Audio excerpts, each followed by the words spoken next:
आता काल 2-3 दिवसापासून त्यांना गोल टोपी दाढीवाले भेटायला रेग्युलर जात आहेत, म्हणून नितेश राणेवर टीका करणारच. अब्बा को खुश करना है ना, तो नितेश राणे को गाली देना पडेगा.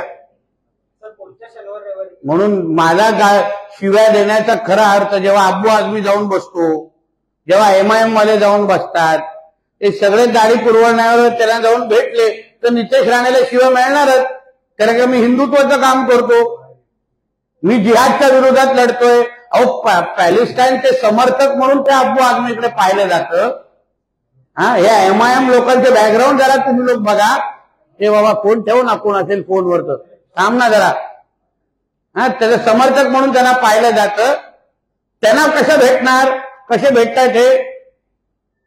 म्हणून जे हिंदुत्वाचं काम करणारे कार्यकर्ते म्हणून आम्हाला ओळखलं जातं ना, म्हणून त्या मुल्ला मौलवींना खुश करण्यासाठी बरोबर माझ्यावर टीका करणारच. त्याच्यात काय आश्चर्य आहे?